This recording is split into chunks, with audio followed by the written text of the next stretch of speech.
molt a prop de la vila, hi vivia un boc que, gelós del drac, va anar-se tornant perillós i ferotge i va espantar tots els habitants de Mataró. Ai, sí, diuen que hi ha un boc!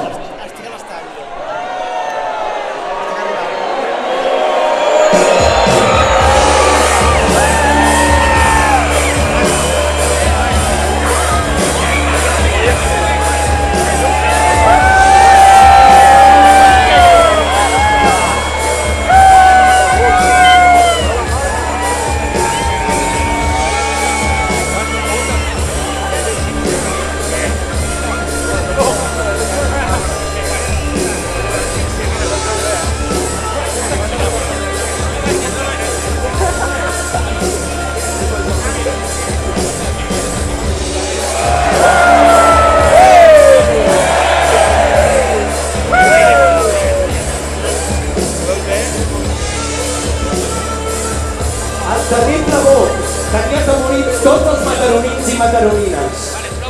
Corria per la riera, espantant tot aquell que es trobava pel seu davant.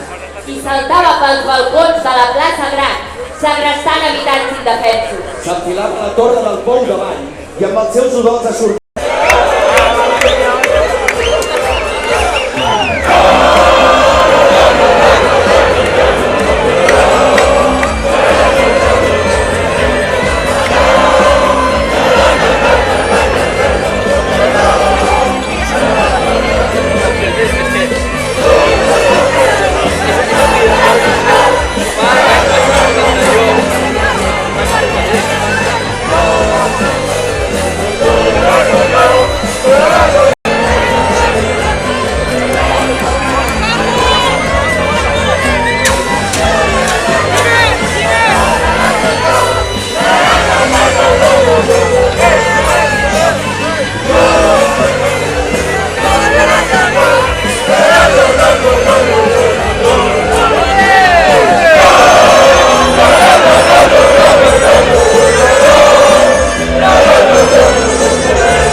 En arribar a la plaça de l'Ajuntament, El drac, totalment posseït pel boc, va deixar la donzella al vell mig de la plaça.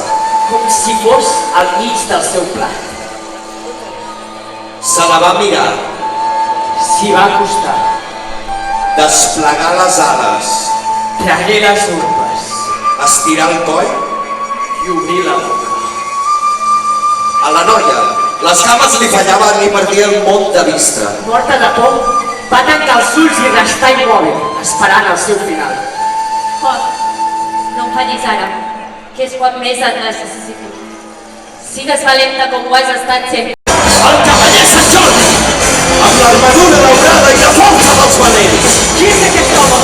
Ens podrà ajudar? Podrà salvar la nostra ciutat?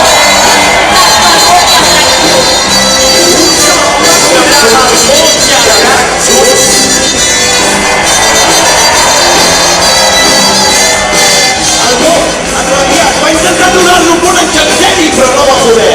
Sant Jordi va anar directe cap al drac per alliberar la noia. Volia salvar el menjador! Però no podrà! No ho aconseguirà! Ells no aconseguir! Aquest home és impossible! Mentre el drac segueixi sota les ordres del boc, Sant Jordi està perdut i amb ell nosaltres i la donzella. I què farem si el cavaller no el res? Què farà la ciutat? Era impossible derrotar el maleït boc i el drac lluitava per desfer-se de l'encanteri. Mireu! Mireu el drac! Finalment, el noble cor del drac va aconseguir acabar amb l'encanteri.